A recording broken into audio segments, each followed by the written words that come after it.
नमस्कार, मैं हूं आपके साथ अनुष्का और आप देख रहे हैं एमपी फर्स्ट न्यूज। तेज रफ्तार पुलिस बस ने आउटसोर्स एचटी कर्मचारियों को मारी टक्कर, घटनास्थल पर ही हुई मौत। पुलिस ने कराया शव का पोस्टमार्टम। परिजनों ने चक्का जाम कर रोड स्पीड ब्रेकर बनाने की मांग। उज्जैन से इंदौर मुजरिमों को पेशी कर लेकर जा रही तेज रफ्तार पुलिस बस ने बाइक सवार पीएचई के आउटसोर्स कर्मचारी को टक्कर मार दी। टक्कर इतनी जोरदार थी कि बाइक सवार मदन लाल की घटनास्थल पर ही मौत हो गई।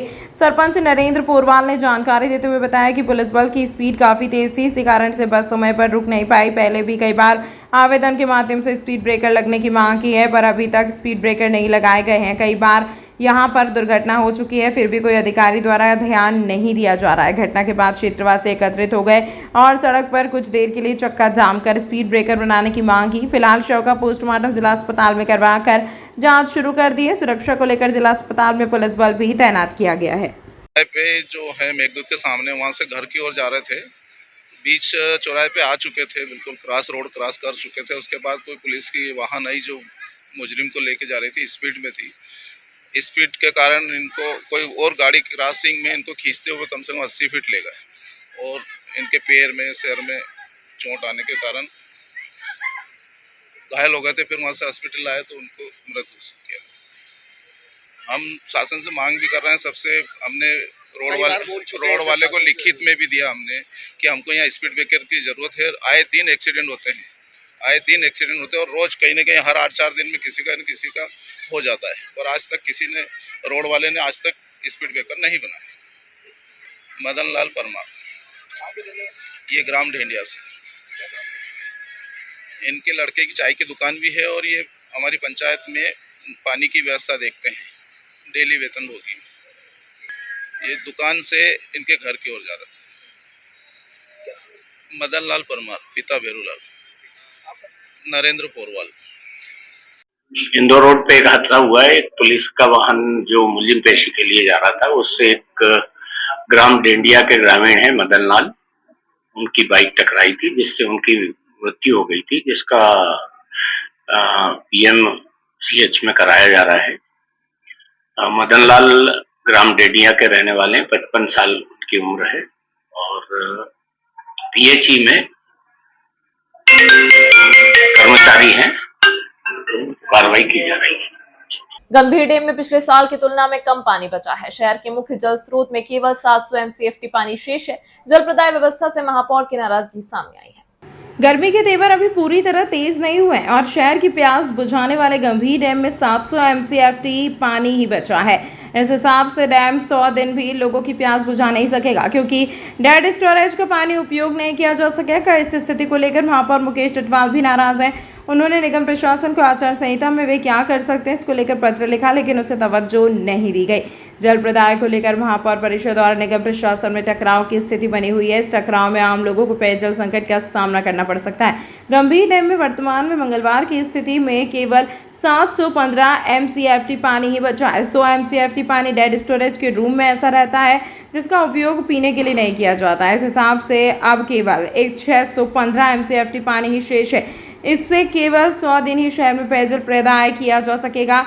पिछले साल डैम में आज ही के दिन की स्थिति में 759 एमसीएफटी पानी था। इस कारण ज़्यादा दिक्कत नहीं आई। शहर के अवैध नल कनेक्शन काटने को लेकर भी निगम प्रशासन सख्त कार्यवाही नहीं कर पा रहा है।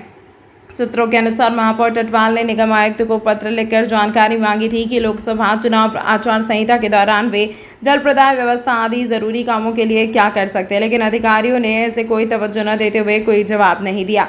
इसकी शुरुआत उज्जैन उत्तर में सुबह और दक्षिण में शाम को जल प्रदाय करने का निर्णय कलेक्टर और निगम आयुक्त ने किया, लेकिन महापौर और जल कार्य समिति प्रभारी से राय मशवरा ही नहीं किया गया। बाद में दक्षिण क्षेत्र में जल प्रदाय का समय सुबह 5:30 की जगह सुबह 7 बजे करने का निर्णय भी बिना एमआईसी से विचार किए किया गया।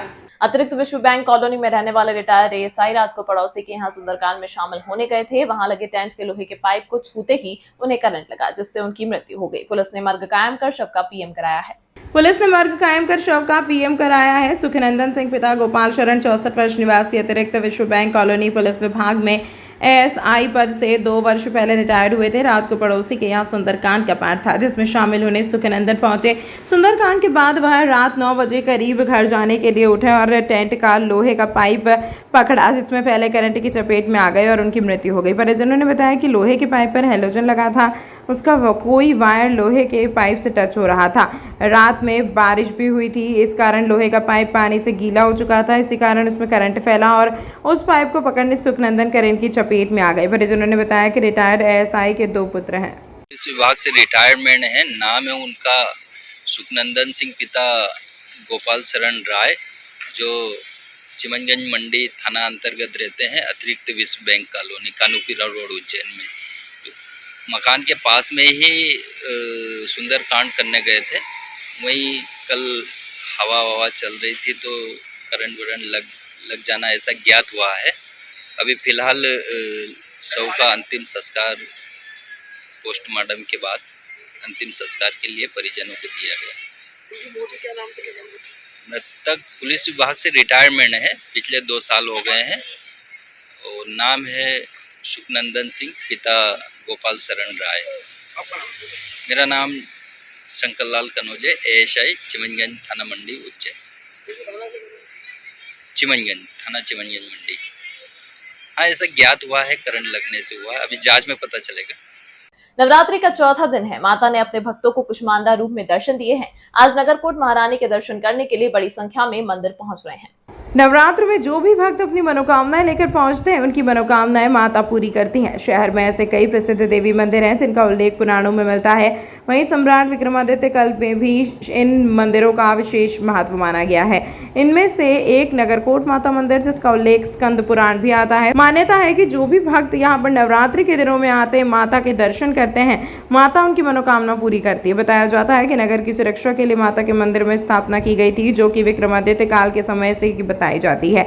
आज चैत्र नवरात्र के चौथे दिन नगरकोट माता मंदिर पर बड़ी संख्या में भक्ति दर्शन के लिए पहुंच रहे हैं। आज माता कुष्मांडा रूप में अपने भक्तों को दर्शन देकर धन्य कर रही हैं। हम काफ़ी साल हो गए उज्जैन में रहते हुए, हमें सर्विस में थे, हम यहीं सेटल हो गए। आप हर नवरात्रि में आते हैं, हर नवरात्रि में कोशिश यही करते हैं, आते हैं। बहुत पॉजिटिविटी है यहाँ। सर मेरा जन्म यहीं का है और मैं मेरे बचपन से यहीं आ रहा हूँ और यहाँ की माँ नगरकोट महारानी भक्त मंडल से ही हूँ मैं।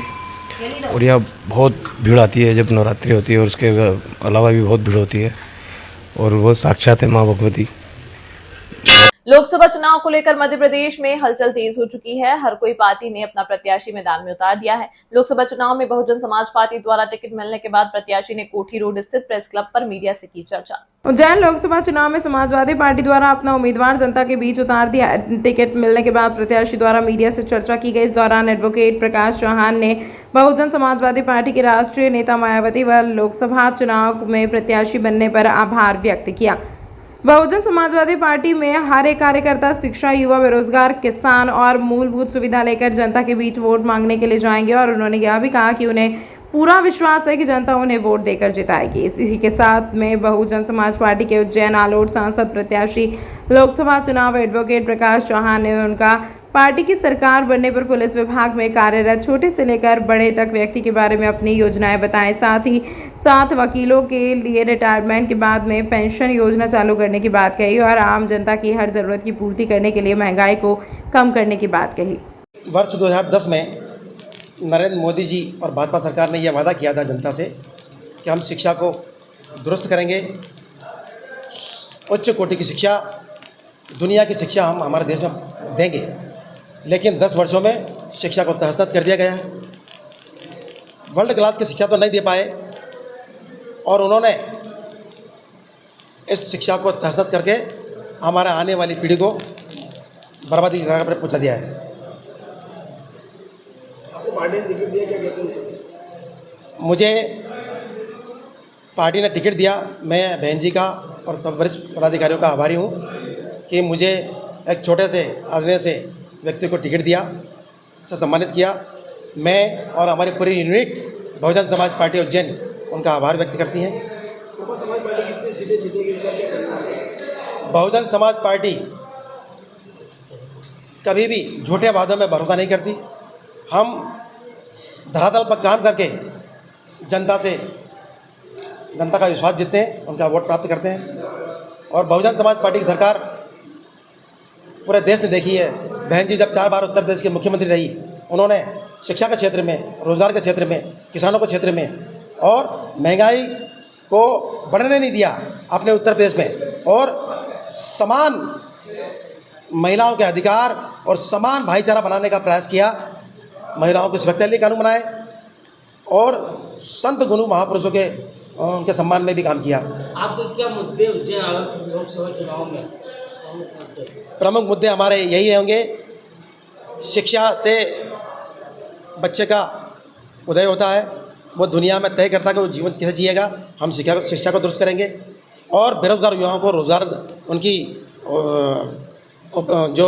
जो आवश्यकता होगी उस हिसाब से रोजगार का उपलब्ध कराएंगे। किसानों जो आत्महत्या कर रहे हैं, आज जो 10 साल से मोदी सरकार MSP नहीं दे पाई, हम वो देने का प्रयास करेंगे और उनके कृषि जो उपकरण हैं, खाद बीज हैं, वो सस्ता करेंगे ताकि वो मान सम्मान की ज़िंदगी जी सके। जी, इंडिया अलायंस के लिए आप क्या कहना चाहेंगे?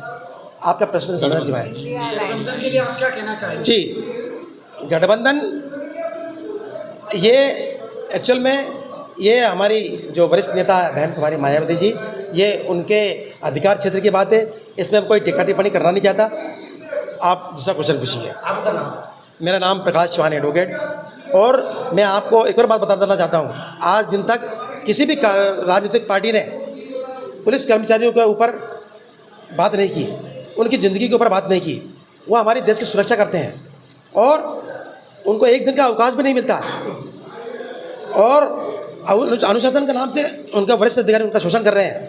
उनके 20 बच्चे आज तड़प रहे हैं, उन्हें कोई सुख नसीब नहीं हो रहा है और उनके घर में त्यौहार बनते हैं, जन्मदिन बनते हैं और वो सड़कों पर यातायात की ड्यूटी निभाते हैं, लॉ एंड ऑर्डर मेंटेन करते हैं।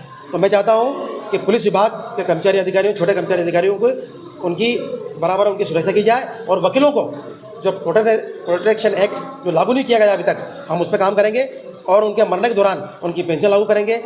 यही हमारी प्रमुख मांगे हैं। मेरा प्रकाश चौहान, मैं पेशे से एडवोकेट हूँ। जय भीम। बताइए, प्रेस कॉन्फ्रेंस की क्या विषय था, किन मुद्दों के क्या? बहुजन समाज पार्टी उज्जैन की ओर से आज आप मीडिया के सामने ये बताने आया हूँ कि अलोट उज्जैन छछेदी क्षेत्र से एडवोकेट प्रकाश चौहान साहब को बहुजन समाज पार्टी से टिकट मिला है। इसको लेकर हम यहाँ आ जाए। किन किन मुद्दों को लेकर आप सर जनता के बीच जाएंगे? क्या जनता के बीच में हम बेरोजगारी सबसे बड़ा मुद्दा है। उसके बाद में आज जिस प्रकार से इस देश के अंदर गरीबी बढ़ रही है वो एक मुद्दा है। पुलिस लाइन ऑर्डर बिल्कुल ना के बराबर है और बेरोजगारी सबसे बड़ा मुद्दा ही है। आपका नाम सर? मेरा नाम धन्नालाल सोलंकी, बहुजन समाज पार्टी जिला प्रभारी उज्जैन। करणी सेना ने गुजरात राजकोट लोकसभा के भाजपा प्रत्याशी का उज्जैन में पुतला फूंका है। भाजपा प्रत्याशी पुरुषोत्तम रूपाला द्वारा राजपूत छात्राणियों के खिलाफ दिए गए बयान के कारण विरोध किया जा रहा है। गुजरात के राजकोट लोकसभा सीट से भाजपा प्रत्याशी व केंद्रीय मंत्री पुरुषोत्तम रूपाला के छात्राणियों के प्रति विवादित बयान को लेकर राजपूत समाज का देश भर में विरोध लगातार जारी है। विरोध की आग धर्मनगरी उज्जैन तक पहुंच चुकी है। गुरुवार शाम को फ्रीगंज स्थित टावर चौक पर करणी सेना ने प्रदर्शन किया। विरोध प्रदर्शन करते हुए भाजपा के खिलाफ जमकर नारेबाजी की गई और गुजरात के राजकोट लोकसभा सीट से भाजपा प्रत्याशी पुरुषोत्तम रूपाला का पुतला फूंका गया। वह भाजपा के खिलाफ प्रचार करेंगे, भाजपा प्रत्याशियों को हराने का काम करेंगे। भारतीय जनता पार्टी राजपूत समाज की लगातार अवहेलना कर रही है। अब भाजपा को सबक सिखाने की आवश्यकता है। जो पुतला जला क्यों जलाया आज? राजकोट के भाजपा प्रत्याशी सांसद प्रत्याशी साथ ही पूर्व केंद्रीय मंत्री पुरुषोत्तम रूपाला ने राजपूत समाज और क्षत्रियों के बारे में अमर्यादित शब्दों का प्रयोग किया है जो कतई सहने योग्य नहीं है। साथ ही गुजरात में लगातार राजपूत नेताओं की पगड़ियाँ उछाली जा रही है और पूरे देश में इसका घोर तरीके से विरोध है। आज हमने उनका पुतला दहन कर विरोध किया है। जैसे जैसे गुजरात से हमें निर्देश मिलेंगे ऐसे ऐसे विरोध और तेज होगा और आने वाले चुनावों में भी भाजपा को इसका नुकसान उठाना पड़ सकता है। आप लोग चुनाव का बहिष्कार करेंगे, क्या करेंगे? चुनाव का बहिष्कार नहीं, हम भाजपा के जो प्रत्याशी है उनको हराने का काम करेंगे, क्योंकि लगातार भाजपा राजपूत समाज की अवहेलना करती जा रही है। और मैं भी सभी क्षत्रिय समाज के लोगों से अपील करता हूं कि भाजपा जैसी पार्टी जो राजपूतों के बलबूते पर उठी खड़ी हुई है और लगातार उनकी अवहेलना कर रही है, तो उसको सबक सिखाने की आवश्यकता है। देश और धर्म की रक्षा के लिए हमें किसी पार्टी की आवश्यकता नहीं है। हमारे राजपूतों ने, क्षत्रियों ने पहले भी देश और धर्म की रक्षा खुद की है, आगे भी हम ये करने में सक्षम हैं। कोई समय दिया है आप लोगों की तरफ से, या फिर कब तक आप लोग? गुजरात में लगातार प्रदर्शन जारी है, क्षत्रियाँ जोहर की चेतावनी दे चुकी है, साथ ही महिलाओं की गिरफ्तारियां भी आज हुई है, जिसको लेकर आज रात तक नया अपडेट मिलेगा और गुजरात में ये प्रदर्शन और तेज होगा। गुजरात से जैसे ही निर्देश मिलेंगे देश के अन्य प्रदेशों में भी ये उग्र प्रदर्शन किया जाएगा। शैलेंद्र सिंह झाला, करणी सेना परिवार। तमाम महत्वपूर्ण खबरों के लिए देखते रहिए MP फर्स्ट न्यूज।